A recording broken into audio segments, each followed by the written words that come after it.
I'm tired today. Hello everyone, welcome to AFTV News Daily with me, Cecil G, and I've got Turkish with me. What's going on? You good? Yeah, all good, G. What are you saying? Tired, bruv. There's been, listen, a lot of content. North London Derby weekend, my guy. This is what it's like. Bro, that's back to back. Back to back, for real. You guys, listen, you're in for a treat when you see everything that's coming your way. It's Thursday. It's the day after a 3-0 win against AFC Wimbledon, and I looked at some things. Obviously, I was at the game. Big up AFTV.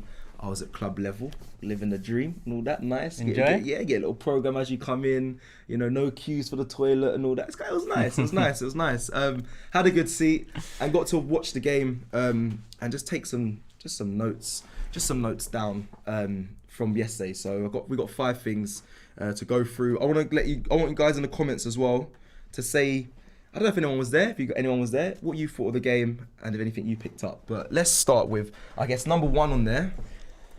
Bernd Leno, likely to our number 2 goalkeeper. So I was supposed to put to be in there, so forgive me for that. Yeah. But likely to be our number 2. I know you were speaking about this from kind of the jump when you said most expensive goalkeeper. It's only right that we play him. I kind of wasn't really on that. I actually thought, don't drop Leno, but go on. No, but my thing is, like, I'm not sold on Ramsdale. I don't know enough about him. Yeah. But if you spend that much money, and your current keeper hasn't signed a new contract coming into the last 2 years of his contract, then you kind of need to make a decision there. And I feel like it's the wise decision to give the new goalkeeper the platform to find consistency, to find relationships with the defenders and whatnot. And then Leno can consider his situation now. Does he want to stay and fight for his place? Do you think he will?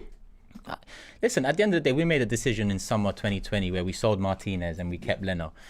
So if Leno's not signing a new contract, then he's within his last 2 years. I don't think buying Ramsdale and putting him as number 1 will change Leno's mind or sway Leno. I feel like it's just a natural transition out of the club. Yeah, in the next window though, so say if Leno does go, do we need to then get another backup goalkeeper, or do you promote one of the youth goalkeepers as a Conquo?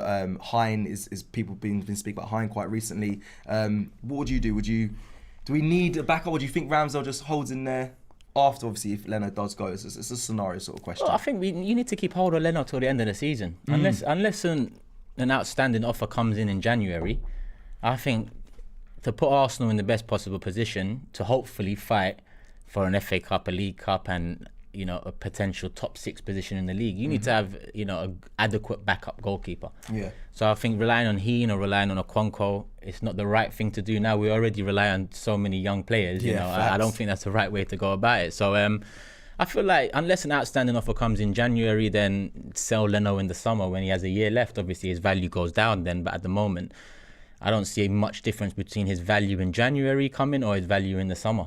Okay, so for you then, does Ramsdale 100% start for you on Sunday? You don't see Leno come back? Because there was rumours saying that once Leno's available, he'll be back in for the North London Derby. And that shocked me. I know that kind of got swept under the rug because Arteta did come out and say, bro, I didn't even know who's playing that week's game. So apparently that was all lies, but you were saying Ramsdale has to go in against Tottenham? Makes sense, and I think the decision to play Leno against Wimbledon highlights that he is now the backup keeper. Yeah. Ramsdale started in the main games, and I say the main games being the Premier League at the moment. So I expect him to come back in against Tottenham. And he's been a big part of an improved transition, not a great transition, but an improved. Yeah, we haven't conceded under him at the moment, so. I mean, his records, it has only been Norwich and Burnley. We're not going to forget that. And obviously, yesterday's AFC Wimbledon. So yeah, I agree. I think he should stay this Sunday's game. I want to quickly just talk about as well, Ian Wright, guys, ladies and gentlemen. Obviously, he signed on this day in 1991. Not that he wasn't my era, because obviously I went back, I've done my research, I understand how much of a cult legend he is here at Arsenal. I've seen him, I've met him a few times. Top guy, man. Forget what he's done for Arsenal for a sec. He's a top guy. Yeah, that's full stop. Key. That is massively key, especially when we look at our heroes and gods. Because if people say you should never meet your heroes, and when I met Ian Wright, like you said, he's a top guy, very humble. Good legend. And how it should be. He wasn't. I didn't want him to give me any negative connotation when I met him. I didn't want to see anything that ruins the dream or the idolization of him. And he didn't do that. Very, like you said, very welcoming, speaks very well, and was really kind. The first time I met Wright in person, I was just walking at the Emirates. All I hear, Turkish. Turkish He from hollered. from Wait, a what? car. I swear down. And it's righty, and I'm just like, yo, I had to pull out my phone, do a little video, and it was just mad to me. Kevin Campbell done the same thing. I'm just walking randomly to a game. I hear my name, well, my nickname being called out. Yeah. And turn around, it's Kevin Campbell. So Ian Wright, Kevin Campbell, like, it's Well, mad. they called you over. It's mad. That it's is- mad. Yeah, It's mad. Do you know what? And I saw them live young in stadium, yeah. both strikers. You know, I've seen them both score for this club. What's your favourite memory of Ian Wright? Just because it is, we're going to talk on it just a little bit. I know we're going to go back to the 5 things, but favourite memory, I know you used to do crazy celebrations. I'm more of a Thierry man. Don't get me wrong, like I said, I've done my research. I went back and I understand Ian Wright. My era was really the Thierry phase, but Ian Wright, for your memory, that sticks. I think when he broke the goal scoring record, Yeah, that was massive. so mad. Massive. And then, you know, it's iconic, the night that Just Do It, Yep. you know, it's just iconic. That moment is iconic. But overall, I just liked Wrighty's passion. You know, he had quality, but on top of the quality, he had heart, he had mentality, he had character. That's what I was going to ask you. Did he have the mentality that you keep speaking about Bro. mentality at Arsenal? There's not none, but it's just not enough what we're seeing right now in the Arsenal Football Club. Yeah. Did he have that in abundance? I know Thierry 100% had that. He demanded so much from his players. Ian Wright, you say the same? Yeah, of course. Of course, you have to. That was our, you know, top goal scorer of all time once upon a time. You know, he's massive. He's massive. Regardless of Henry beating that record, it doesn't make Wrighty any less massive than what he is. Yeah. He is still massive, and he is still up there as one of the greatest legends this club will ever see. Yeah, facts, big facts. All right, cool. Well, I'm going to move back on to one of the 5 things that I took from yesterday's game being there. The second one is Lukonga. Now, obviously, we've spoken a little bit from some of the videos we've done today. Yeah. I had to bring this up. I don't know if anyone was there yesterday, anyone watching the stream that was at the game yesterday. I think I did see a comment saying I saw you yesterday, Cecil. Lukonga, and I'm putting my neck out on the line. I did it in my ice bath today, and I did it kind of on some of the content we filmed today, that I think he's just going to be the next future star, like beyond Saka. And I love Saka. Massive ceiling, still very young, great talent, very composed, very mature. But what I saw from Lukonga, not just yesterday, because people are going to be like, chill out, bro. AFC Wimbledon, chill out. I understand your position, but even before then, I've seen him play in other games, and he just controls. Very mature, very calm. He did that Emil Smith Rowe thing where his socks are really low as well. And I don't remember him losing the ball. While you speak on what you think of Lukonga in a second, I'm going to try and find just the stats of just if he lost the ball. I can remember seeing him lose the ball once yesterday, which is massive. So I just think he's a very mature player, has a very high ceiling. I'm going to say huge, but very high ceiling. And I'm excited. Whether he plays Sunday, I don't know. Because he come off... When did he come off? Did he come off yesterday? I think he came off I think he came off late in the game for... No, because Saka come on. I don't even know if he came off. So I don't know if he's going to play on Sunday. I hope he does, because if he doesn't, who do you play in defensive pair? I know we did our starting level. I think did you put Lukonga and Partey? I put Lukonga and Partey together. There's a chance that Xhaka will... I know he's available, but there's a chance, knowing Arteta...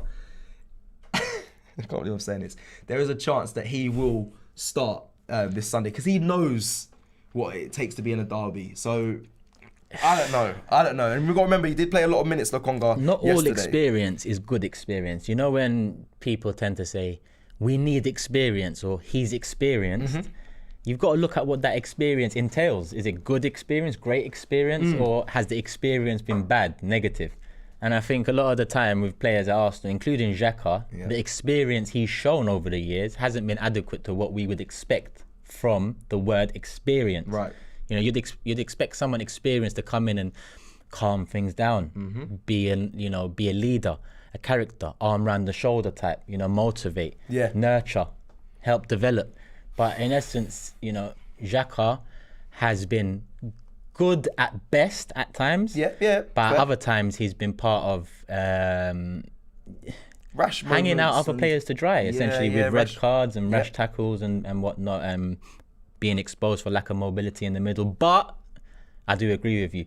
I think Lukonga, the fact that he didn't start the last Premier League game, where I believe if you're going to test out a partnership before a Tottenham game, you'll test it out against a Norwich or a Burnley. We didn't see Partey Lukonga. We didn't, and we also, on top of that as well, I just want to go back to, I think it was the West Brom game he didn't feature, and then we was like, oh, Arteta's saving him for the weekend for the Man City game. Didn't feature then as well. So this is where I worry. Lukonga ain't starting.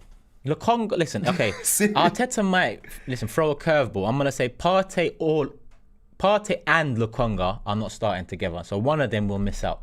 Okay. I don't expect it to be Partey because Partey needs to be key for us this season, and this is a key game.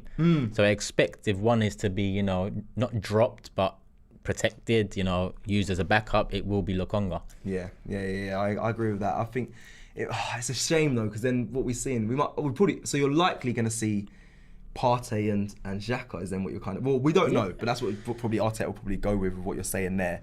I've just got the player stats here. I need to just quickly find this Lokonga thing because he was second to none. Here we go. So Lokonga. So he made total of 86 passes, successful passes 81. He did the most passes in the game, first of all. Yeah. And then he had the most successful passes, accuracy of 94.2%. Passing accuracy in this opponent's half, 94%. Good passes and crosses was 79. He had the most of that as well. He was just absolutely class. And again, people are gonna moan and say, "Listen, you got to remember the opposition," but you can pick talent regardless of what it is. You can have an eye for talent. So I just want to Lokonga told you, he was a standout. That's kind of. I've heard good things about Lokonga yesterday. I heard good things about Martinelli yesterday too. Obviously, we'll get into him shortly. We'll get into him in a bit. Actually, that's the next thing that we learned is Martinelli and Ainsley Maitland-Niles. They returned. Yeah. They returned. Haven't seen Martinelli in a while. I think he's been kept quiet from Arteta. Yeah. I don't know why. Does he trust him? That's the question, really. Does he trust him? It's mad because we've seen other players his age get chances. That's a good point. And that makes me wonder. We've seen quality from Martinelli, but at the same time, when he started against Brentford, albeit last minute, we didn't see a great game from him. So maybe there's still a learning curve there for him. We don't know the ins and outs. All we do know is last year we finished 8th and we didn't see enough of Martinelli. That's what I do know. Yeah, that's true. So for a bit of a change, it would be nice to start seeing Martinelli implemented. But at the same time, I'm not saying playing Martinelli takes us to the next level. Right, and then also on top of that, who does he come in for? Both strikers, Aubameyang or Lacazette, or do you take him out and put him on the wing, on the left? There's a lot of competition in that position. At the moment, it's hard to start because at the moment... Which is a good problem. It is a good problem. At the moment, I see the three behind the striker as Pepe, Saka, Odegaard, Emile Smith-Rowe. You've got to pick 3 out of them. Yeah. Now, I haven't included Martinelli's name in that because before the season I would. But the way he started the season against Brentford, I can understand why potentially Arteta's put him at the back of that list again. Yeah. Because maybe he feels he's not ready. So at the moment, even when I pick my lineup for the Tottenham game or I pick my lineup for the Burnley game, I didn't even include Martinelli myself. Yeah, I didn't either actually saying that. And I was yesterday when I was watching him, he did do well. He did everything that Martinelli you expect from him. He run down the ball. He showed heart, passion. I did actually say in my last bath, I was a bit critical of his final product. It was a bit sloppy, but he hasn't had a lot of game time. So I understand that. But yeah, will we see him? Should we see him more? He deserves to be seen more in this Arsenal side. Yeah. But will we do? I don't know. On that as well, Ainsley Maitland-Niles. This is a tough one for me, right? He played well yesterday. He also played well against Burnley when he came on, right? Yeah. So he's back in a sense as a fringe player. Whether he wants that or not, I don't know. Probably not. As a young player, you don't want to be a fringe player. He said in the summer he wants to play. At the last day of the transfer window, He said, I want to play. Right. And I heard that he spoke to Arteta and said, I want to play and fight for the right-back position. Yeah. That's not happening. That's not happening currently. He's always coming on in the midfield. And he's done well. He's done really well.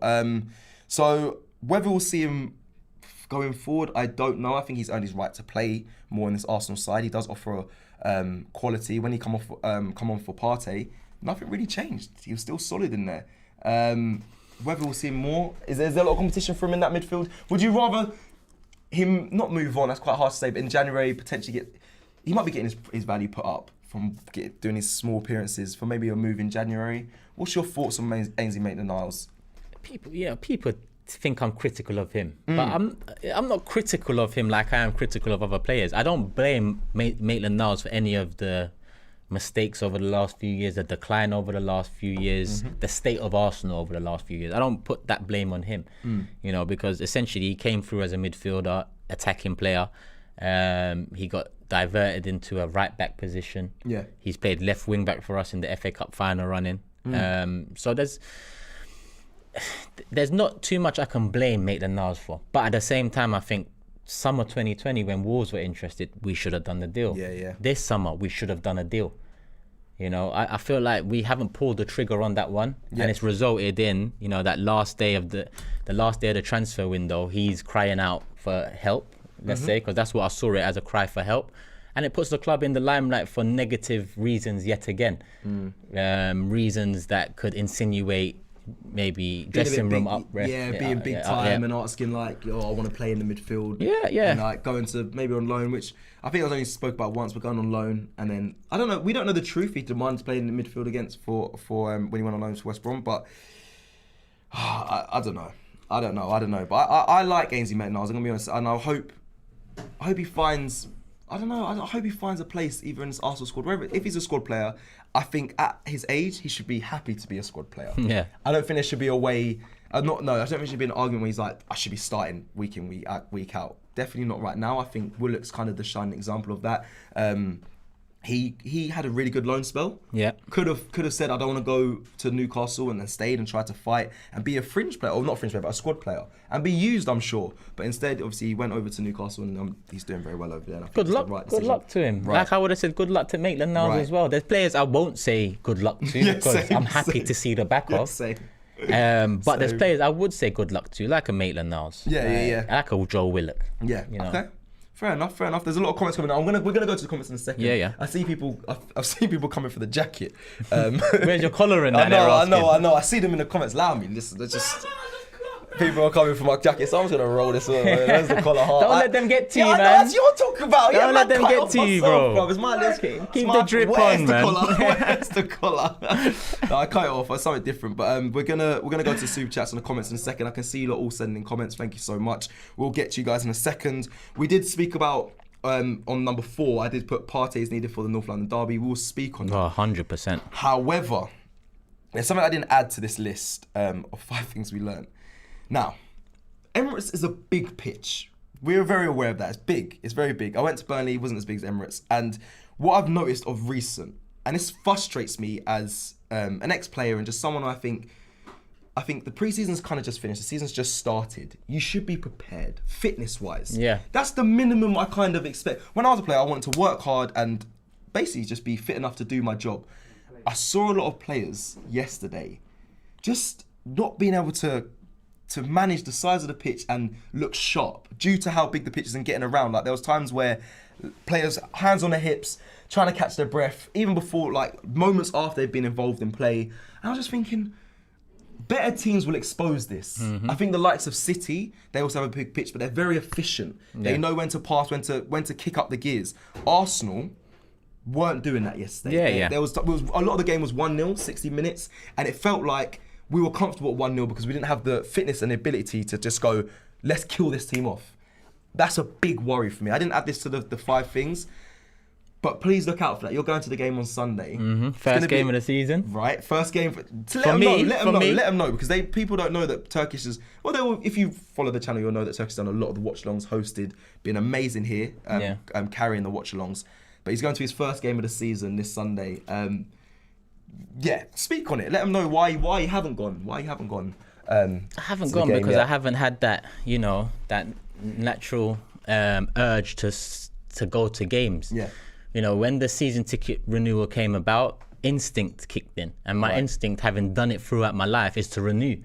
But when the season approached, having had the transfer window we had, which I don't think is adequate enough, I didn't feel, the usual feeling I have. Why do you not think it's adequate enough? Because I disagree with you, because I think the positions that we fill, the players we've got, I'm actually enjoying seeing. But when you say not adequate enough, is that because there's not players that you want to go and watch that excite you, or you just still think there was better players that could have won in that position? That too. When you think of the team we started the season with, it was lacking Gabriel, it was lacking a few of the new players we were bringing in, and then Oba and Laka COVID last minute.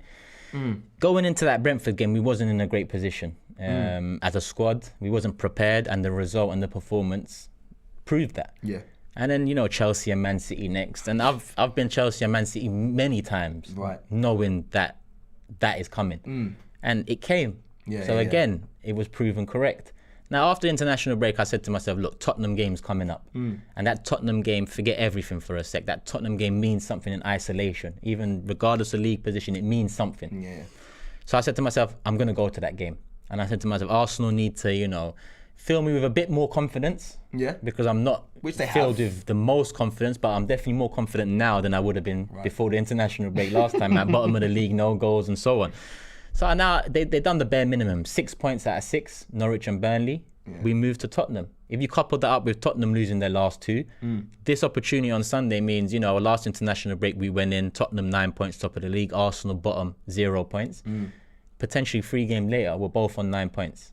Now, our target is not Tottenham. It never has been Tottenham. Yeah. But what I can say is that game has always meant something to me. And it will always mean something to me because it's much more than just league position and state of your club. Yeah. There's history behind everything. it. There's history, there's bragging rights, there's everything. And this one is very important, where we're at right now. We win, we go joint points with Tottenham, and everyone's talking about, oh, you're so far away from Tottenham, so far away from, we're top of the league, you're bottom of the league, haha. Now look how football's changed, look how things can change so quickly. And we're in roundabouts. If we win that game, for me, it changes the trajectory of Arsenal Football Club. It doesn't really change my mind too much on Arteta, but it will do him a load of favours if he gets a result there. I'm jealous I'm not going. I had a ticket, but you know, business have to run. We have to admit, we have to, you know, keep everything going. Keep everything going here at the studio. And I hope, like, we get the W. You know, not that I'm gonna say it means much for the season. It can. Don't get me wrong. A win against Tottenham can always be the kickstart to your season. Definitely. But I just hope we get it done. You know, forget for a second the rest of the season and forget the season we've just had in the first 5 games. I'm looking at that Tottenham game in isolation, and I'm looking at their current form. I'm looking at our current form, and I'm saying we got a chance. We do. We've got a chance, you know, and it's at home. It's at the Emirates. If it was at White Hart Lane, I think very differently. But at home, we have a chance. Yeah, definitely. We have a great record there. There's some super chats here. I don't know if you want to just scroll through them, read them out, unless you can go all the way up. These are the ones that are saved. Go on, you can use. They got Premzy in the chat. Oh, Premzy's in the chat. Come on, man said, let's not get gassed. We are dead. Need real change. Premzy, always the positive buzz. He reminds me of that Turkish guy, man. Yeah, so negative. I know, always negative. Nah, joking. Big up Premzy. He speaks. Next time you speak to Robbie, get that Turkish guy off the channel. Get him off the channel. No, big up Premzy. Always passionate and always speak. He does, for me, speaks facts as well. Always likes to challenge what he has to say, but he's on point. So big up him in the chat there. Let me get the chat from your side because you're on the efficient side of things. We are in talks. Oscar says we are in talks for a Xhaka Mckenney swap, which I heard according to ESPN. Thoughts? I think a striker and a swap deal like that in January would be class. Now, I'd accept that because I'm tired of Xhaka, and not necessarily because I know much about, Mckenney. I know he arrived in Italy, he started off well, but I think it petered out, if I'm not mistaken. I'm not, an expert in Italian football, but I haven't heard his name as much as when he first entered the league. I think it was Pirlo that brought him there, but I might be wrong. Again, I don't watch much Italian football, so it is what it is. But I'd take it. I'd take it because it's, again, refreshing. If I look at a lineup that consists of Partey, Mckenney, or Lecon, it's fresh. Xhaka, in my opinion, anytime I see him in the lineup, I have nightmares because there are nightmare moments. Do you get what I mean? Because there are nightmare moments. Yeah. No, I hear that. I think when you do start 11, you do the show, and you see that name, you see Xhaka, and you think, like, it changes you can change your score predictions, how you're feeling. Not saying it's always down to him, but there's a lot of history of how things can go wrong when he's in the side, and I don't know. This one's a good shout as well. JXY says, why haven't you realised that Lokonga not starting doesn't mean Xhaka will start, but instead a midfield three of Partey, Emil and Odegaard? And good point. It's a good point, but at the same time, don't mistake Tottenham for Burnley and Norwich. At the same time, I feel like I was nervous about the lineup against Burnley because it was away against an experienced manager, and we were quite open in terms of 5 of the 6 players in front of the defence were attack-minded. Turf Moor's not an easy place to go and it's win not, a game. but we got the job done and we should have scored more goals. Now, against Tottenham, that midfield could be a bit open, but at the same time, it could also work and we can run right. Who knows? I just feel like against Tottenham, you're going to get a bit more of a safe lineup. And safe to us is not the same as safe to Mikel Arteta. I think safe to Mikel Arteta is Granit Xhaka. Yes, it is. I think he's a safe option for him. It is. Regardless of what's happened in the past. Which is for me, I disagree with, but for him, yeah, you're right. I think it would be safe for him. Again, you're talking about that guy there, who's it, JXY? Yeah. He says it could be a midfield three, but we did our lineups. Yeah. We all want the 4-2-3-1 for this game, and that makes sense in my head. I'm not Arteta. I'm not the manager of Arsenal, but it makes sense to have two in defensive midfields, like you said, because we can get overrun. I think having one DM in Partey as well, who's just, let's not forget, he's technically injury-prone player. He's played 60 minutes yesterday by his own accord. He wanted to play that game. He said he put it on Arteta that he wants to play. So it's still a risk to just have him there. I don't think he's up to full fitness. He hasn't had many games, and to throw him in there as a lone defensive midfielder against Tottenham, I don't think it would be the right decision. I'd like to see a partner, pairing. Yeah, look, it comes to a time with every manager, in my opinion, that when I see you making the same mistakes with team selection or same mistakes with a particular player, Wenger went through this, and I think Emery went through this too. That particular player or those team selections can be your demise. So honestly, if we go into Sunday and Xhaka plays, and Xhaka makes a mistake and we lose the game, I'm not blaming Xhaka anymore. It has to go on Arteta. Because he has options now, and like you said, you make a great point in terms of he isn't match fit for this game. Right. So if I see him enter the fray and I see him start against Tottenham and something goes wrong, then I will blame Arteta. Equally, if Xhaka starts, we play well, it's a great performance and we win, I'll praise Arteta. Yeah. But I lean more towards, the negative, pessimistic side of it because I'm so used to seeing that. Facts. They need to prove me wrong and change my spirit. Yeah. It seems like the necessary thing to do, but will he do it? We don't know. This is Arteta and Arsenal Football Club right now. Some more super chats here. We've got Eric back. Yes, it's Eric. Man like Eric. Eric's back. Eric's back with a super chat. Big up Eric. He says Arteta needs to play Right. I'm going to speak about this in a second. Everyone in the fan cams yesterday, everyone I spoke to after the game, they all want to see Aubameyang and Lacazette in the side. It hasn't worked. Me and Yardman had a full-on argument. He was like, it worked under Emery. So what are you talking about? I was like, bro, it just has not worked. So I don't believe we should see Aubameyang and Lacazette. You have to pick one or the other. But anyway, let me read the rest of the super chat. No, but with that, I think you're right. No, you're actually right. Like, how many times can we ask for Oba and Laka before realising that it's not going to work? And let's just say we play Oba and Laka and something happens this season and changes and Laka gets 18 goals. He beats the 15-goal mark for the first time. He's going at the end of the season. And I think instead of getting fixated with players that are on their way out, I'd rather utilise them as backups and get used to the players we do have. Yeah. Bring them on. Bring on Lacazette. Like, he can change the game. He's a different striker to Aubameyang. I don't understand how Arteta hasn't thought, you know what, Aubameyang offers something completely different. Maybe Aubameyang plays 60 minutes. Bring on Laka for the last 30. That's how you, as a manager, that's how you manage a game. Yeah. See what's needed. Aubameyang, he doesn't do the coming into feet. Doesn't do the holding up the ball. That'll be needed, in my opinion, tomorrow on Sunday against Tottenham. If it doesn't work, bring on Lacazette. Take off Aubameyang. But big up AL James as well. I've seen your comment about the specialists on Sky Sports and Arteta. I have read through that, so we will touch on it at some point because I see you get it in a couple of times. But big up you, because that's a very good subject to touch upon. Because Sky Sports say Xhaka has his specialists in Ramsdale and Lokonga and Ben White and so on. Interesting. So it's something to get into, which I'll read out later on. Yeah, we'll go to that later on. I see here as well. Duran Costa said, "Cecil, it's an opinion, not facts. Opinion." Maybe not. I shouldn't say facts anymore. What's facts? I always say facts, and it's one of my feelings. Facts. And then people, I saw in the comments as well, one of my videos, take a shot every time Cecil says facts. All right, listen, it's just one of my things, man. I'll say opinion, shall I? So I'm just going to read some of these, obviously, super chats as well. Premzi's back in as well. There's loads of super chats. Thank you, everyone. No, I think that was the same one, but... was it? Okay, oh yeah, you might have read it. You went back. Okay, Christian G says, do you think a loan move in January, I believe he means, for Martinelli would benefit him next season? I think Martinelli's too good a young player to be loaning out, especially where Arsenal are right now. Maybe if we're a top 4 side challenging for the highest honours, maybe then you think Martinelli might need to, get a loan move to kick on a bit. But I feel like in the position we're in, we're going to need Martinelli now. It's tough because it depends where he goes on loan for me. I don't think he should go on loan. But if he was going on a loan spell and then bring him back in next season, I just don't trust Arteta to send someone out on loan and bring him back in. Look at the Saliba situation. So I'd rather he doesn't go. But yeah, it depends on what club he would go to. I wouldn't even know what would suit Martinelli. Pass me one of them sheets of paper, please.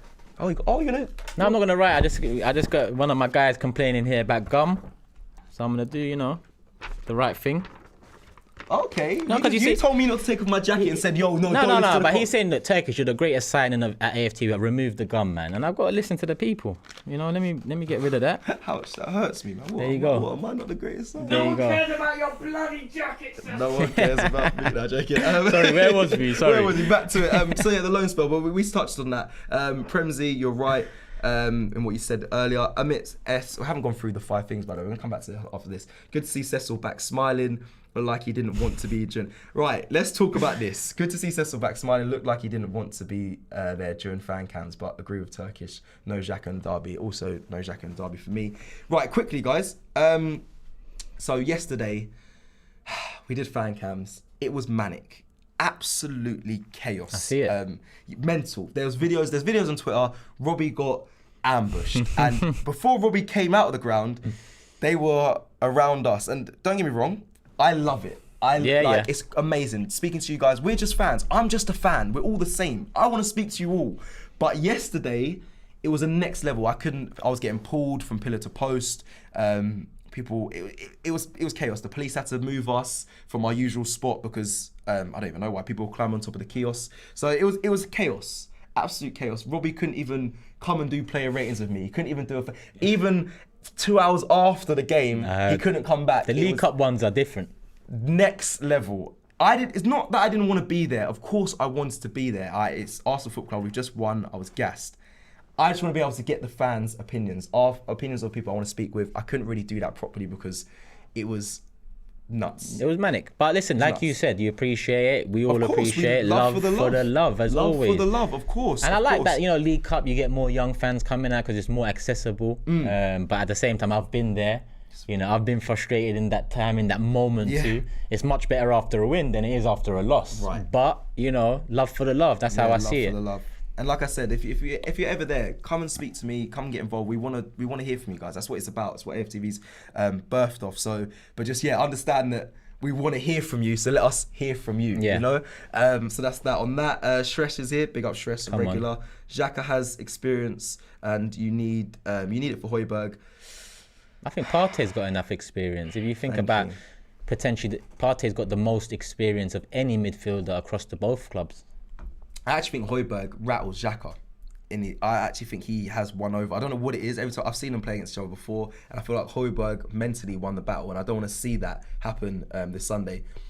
Sambi is talented, but North London Derby is big pressure. 100%. Yeah, that's fair. But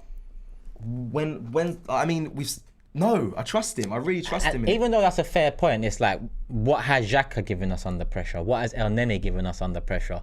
Not what we want. Right. So I guess, yes, it's a lot of pressure off for Sambi, and maybe you run the risk of ruining him before he starts, in a sense. But I don't see that happening with him. I think he's got too much quality to let one game, if it goes wrong, let him slip away, Right, and Shresh, on that as well, like, when do you include him in North London Derby? Because you'd rather him play at the home ground than going to the away ground and featuring in that defensive midfield partnership with Partey. So I say this is the right time to play him alongside Partey. Kane and Son will be on it. Laka and Aubameyang don't work. Play Martinelli. That's a big shock, because a lot of the reports I read about yesterday's game, Martinelli, apparently his performance has given Arteta something to think about on the weekend. And what's interesting? I've picked Saka and Pepe as our wingers all season so far, but I'm not a fan of Pepe on the left. And I think Saka's better on the right. I think Saka's better than Pepe on the left, but I also think Saka's better than Pepe on the right. So in an ideal world, I think I'd play Martinelli. Not this Sunday, but I'd like someone on the left coming in, similar to Saka on the right coming in. I like that transition.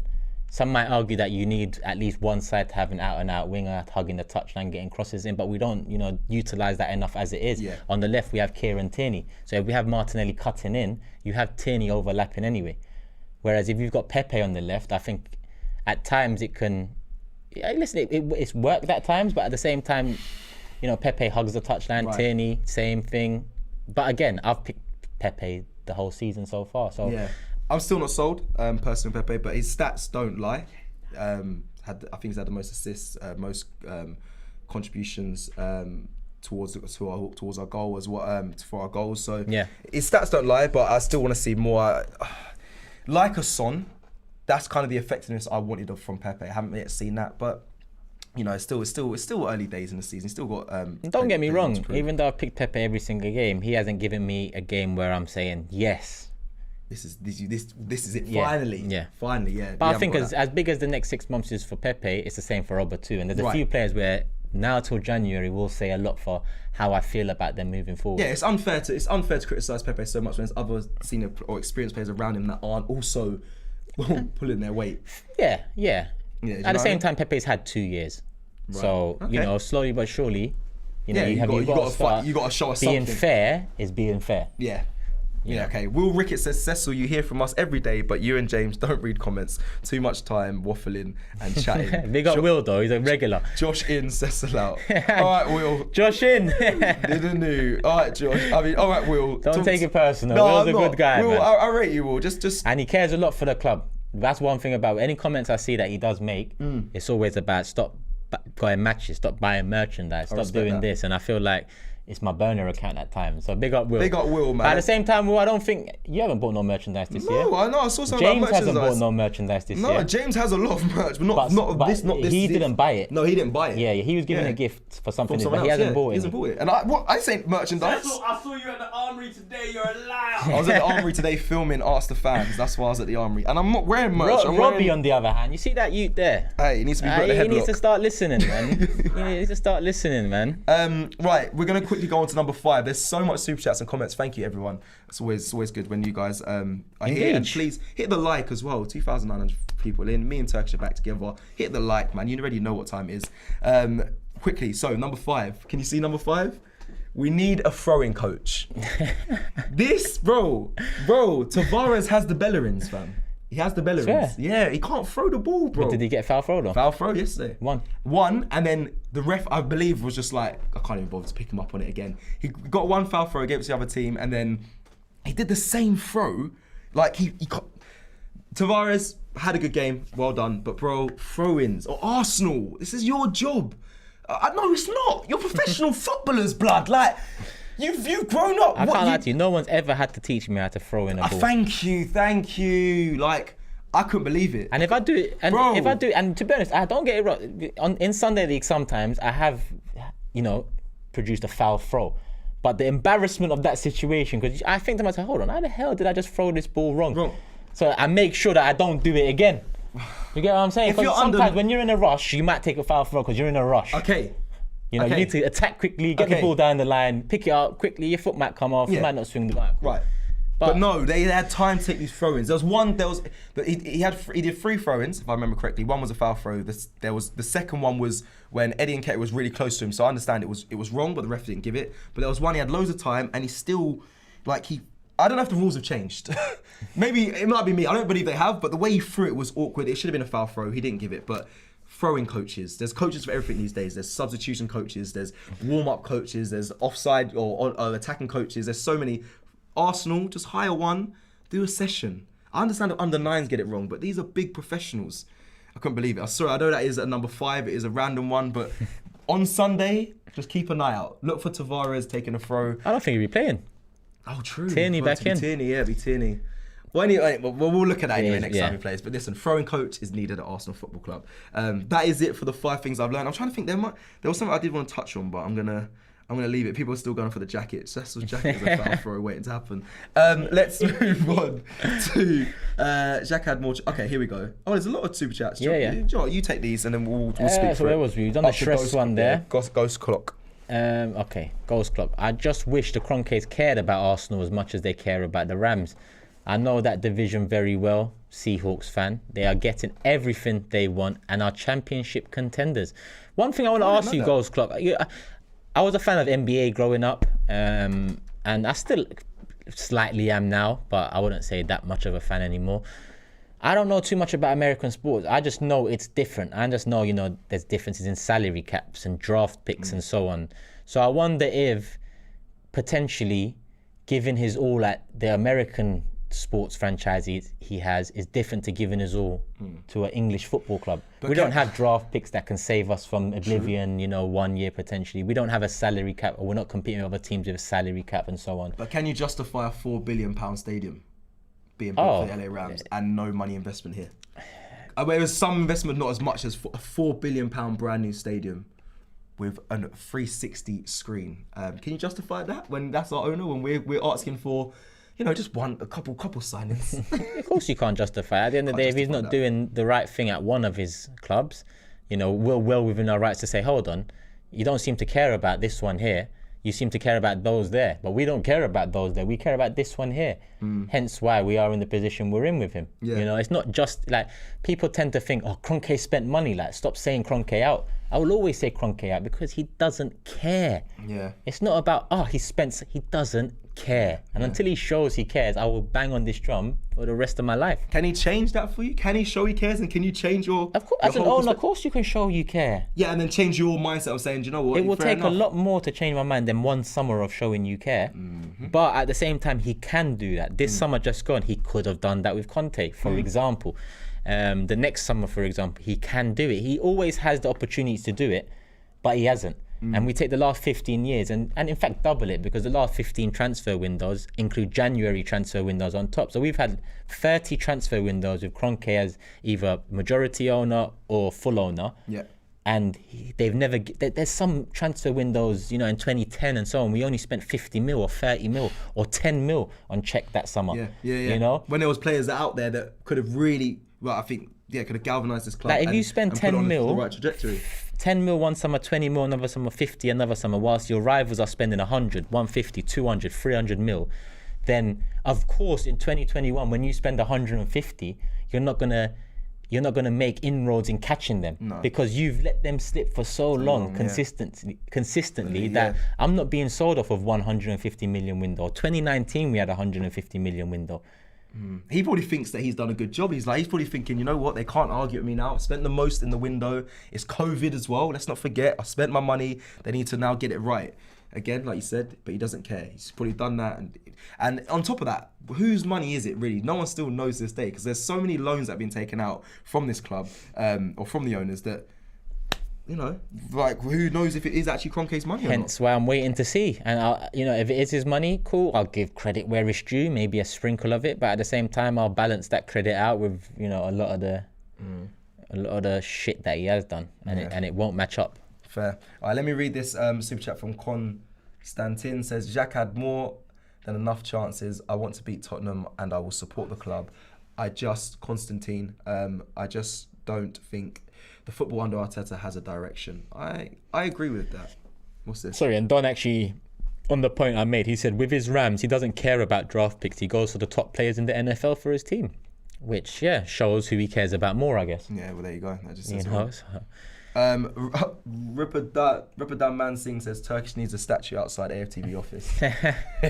Robbie, get it sorted, mate. Oscar says, as a Danish guy who has watched a lot of Højbjerg, he mentally destroys a lot of players. I agree. One of the best DMs in the league, in my opinion. I wouldn't go that far, but mentally he's my sort of player. Yeah. He knows how to win the battle before the ball's at his feet. He'll get in your head. I would hate to play against him, but that's a whole tactic. That's a whole way of playing, is getting in a player's head, understand how to beat them, like I said, before the ball arrives at your feet. And he is good at that. And I feel like Xhaka is, yes, he's still in that midfield and he's physical presence, but mentally, I don't think he's as advanced to win that battle in that midfield. I think Partey, that you said earlier, is more experienced, more cool and cool-headed and professional in the sense that he will give us a performance and give us a mature. You can draw Xhaka into stupid fouls and stupidity. So I feel like even though he is experienced in comparison to Lokonga, like I said, Partey is the one for me that I don't believe Højbjerg can get under his skin, and I believe Partey would be dominant in the middle. But again, we'll see the partnership, because it comes down to partners as well. If you leave a partner that exposes you, you can be left in the mud. When Partey started Europa League semi-final when Odegaard started with him and Partey was alone in the middle, we saw the problems we faced. He was getting overrun. Yeah, Partey was stressed in that game. I remember that. Partnership is important. Very important. Eric, he's back. I agree. Oba Laka hasn't worked in the past because of wrong formation. In a 4-3-2-1, Oba had to track back a lot. The best formation is a 4-3-3 where Oba would play narrow and Laka and Saka do link up well. Again, you know what I said about the left-hand side and having someone to cut in? I think with Tierney there and Oba in front, it can work. But again, I don't think Lacazette is the striker. I think Lacazette has changed his profile a bit. I think Lacazette's, poor form maybe a year or two ago, let's say the year before last, maybe made him rethink his approach to the striker position, because I don't see the Lacazette I saw for Leon here. I don't see that anymore. No. He was a monster. I've seen glimpses of he bagged like last season, not last season, sorry, the season before, when he was a striker. Yeah, he let it rip. Like his shot, the power in his shot that he used to score when he used to score goals a couple of seasons ago. I was like, right, yeah, we've got a player, but like one touch out his feet and bang. That's what he's about. Killer. But I haven't seen that in a long time, actually. Hence why I'm dubious about it. I don't mind Oba on the left. He produced, his best games for us on the left at times. But what I do mind is, our striking position. Yeah. And Lacazette maybe not being the right profile anymore. I agree with that, and I think his fitness is getting older a bit. And I say about hands on the hips. I said about that earlier. Someone commented said, "Oh, hands on the hips," but we used to get fined for that if we got caught doing that in a match because it's unprofessional. It looks like you're also tired as well and you're unfit. And that's Lacazette was walking around like that for a lot of the game. I think, that might be due down to match fitness. He hasn't played loads of minutes, but I think.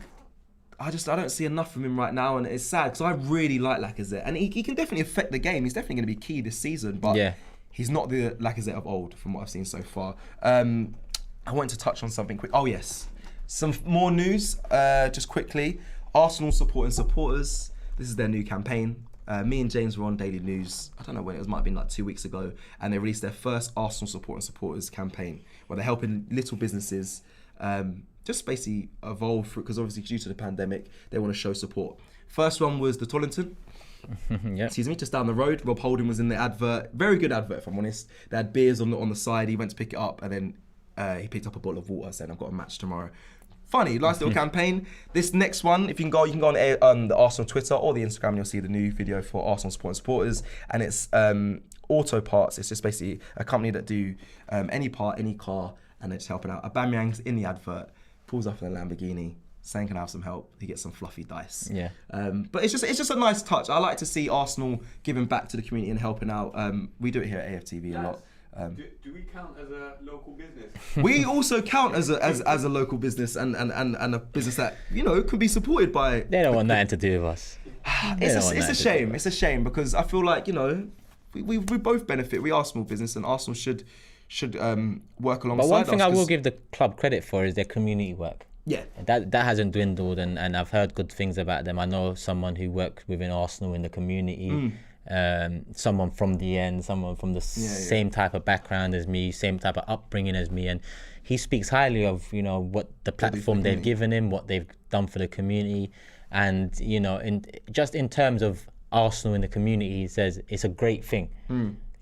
Also regarding the club and the on the pitch matters, he's critical, but at the same time he can appreciate what they do for the community and how they've helped there, and I can as well. It's all about the local area too. You've got to look after the people, the area, and so on. Right, and I agree with that. And also just like even the people they brought in to do their social media, some presenters they brought on, they talk highly of certain things within the club. Obviously it's different to what the performances that we see on the weekend, but again, like you said, they're doing the right things in certain areas, like giving back to the community. And Arsenal supporters, we do that as well.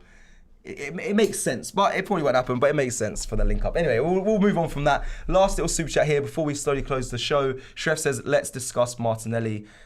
He's not been trusted like Pepe. Marte scores or assists every time he starts. Fast, works hard. He scored 10 goals first season. Now, Pepe hasn't actually been trusted a lot. If you look at last season, in my opinion, Arteta didn't trust Pepe. Yeah, I think this is the most consistent game time Pepe's had since he's come to the club. Maybe towards the end of last season, you might have said he did really well in those last couple of games. He had a bit of a run, but yeah, you're right. He's trusted him a little bit more. But last season, he didn't. I don't think Arteta trusted him at all. Martinelli, still young. He does offer a lot. He does offer a lot of energy, but I don't know. It's difficult. It's a difficult one. I do want to see more of Martinelli. Yeah, it's tough. Yeah, we need to see more of Martinelli. We need to see more of Pepe this season because we need to start making decisions, especially Pepe 3 years on, which will be the end of the season, from a 72 million signing. Let's see what we're going to do with you. New contract, look forward. It all depends on the season. Yeah, there's arguments all over the pitch if you think about it, because we look at the striking situation. Aubameyang and Lacazette haven't really been firing. Yeah, I want to see Balogun more. Eddie Nketiah starts in front of him. Granted, scored a great goal yesterday. The flick, unreal. He had a good performance, but I want to see Balogun ahead of him, considering that Balogun's just signed a new contract. He hasn't gone on loan. Arteta did speak at the start of the season saying he wants to integrate him in the first team.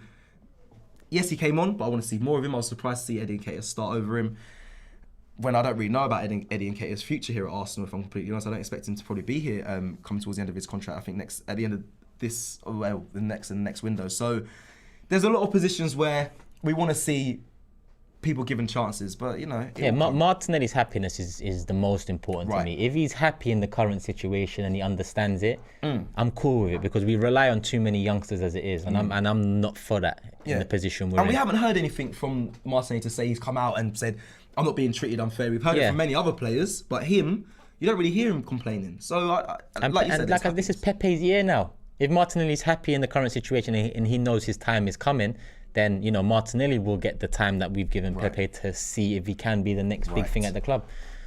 Right, perfect. Will here says, Cecil, Turkish, have you seen the updates on Ram's lawsuit? I did see an update that it's going through. I think they tried to throw it out, but it's not being thrown out. The case is going through. Also with the Rams, he brought in a young assistant coach to be the Rams head coach, and is now a top tier coach. Probably thinks the same for Arteta. And Will, this is my worry, that he thinks this sports franchise, which is Arsenal, is the same as American sports franchises. It's not the same, and you don't run them the same, and the same limitations are not present. The same exposure is not present. It's very different, but at the same time, Will, I agree with you in potentially that being the reason why Arsenal are going down this route, because it would be a naive way of thinking. Oh, it works over here for the Rams or whoever else. Yeah, implement that over Arsenal. It might work over Arsenal. So it's a naive way of thinking, but at the same time, I agree with Will. I think that's probably what he is doing. He's a businessman. He's just thinking, money here, do that. It worked here, do it here. Sport. That's what he thinks. And A.L. James earlier, is it here? Yeah. Although I'm not massively overwhelmed with our summer buys, I do now think that there are not many Spurs players I'd have in my 11. He said Son, Kane, Højbjerg. Thoughts? And I'm bringing that up because he said that earlier, and he makes a fair point. Because since he said it, I thought to myself, who else would I take but Kane, Son and Højbjerg? Can you think of any? Maybe in the years gone past, I definitely would have taken a few more, including some defenders in there. I don't even know if I would have taken Højbjerg, That's the maddest thing. Kane and Son is kind of where we're at. Yeah. Well, I guess, Højbjerg, in terms of what he brings, would bring something different, could release Partey a bit more, could release Lokonga a bit more. But at the same time, I get what you're saying. Oof, Ndombele, what am I talking about? Ndombele, How can I forget? Ndombele, I'm taking him all day, every day. But yeah, that 3-4 players. Considering this is a team that went Champions League final in the last few years, have been consistently top 4. Would you not take Lloris, World Cup winner? Not now. I think he's over the hill now. Okay, no, I'm throwing out there. And lastly, you said about, just before we wrap up as well, that he wants to implement the same plans in that sport, in this sport, as long as he doesn't move Arsenal or Emirates Stadium to another town or another city like he did with the LA Rams, because that was outrageous, and that can't be implemented here. There'll be uproar. But Ndombele, I agree with you there on that as well. We are coming. This is the end really of today's show. Yeah. Thank you, Turkish. No worries, my guy. Come on. It's good to be back. It's good to be back with you guys. Make sure you hit the like as well on this video. Thank you for tuning in. It's Thursday evening. We'll see you again tomorrow for Daily News. It'll be Robbie and I believe a special guest. Chris Hudson, I believe. That's tomorrow. Always a good one. Big always up Chris, a good man. One. So we'll see you again tomorrow at 6 p.m. Have a great Thursday. Thank you for watching. And love for the love as always, people. Come on, people. Love.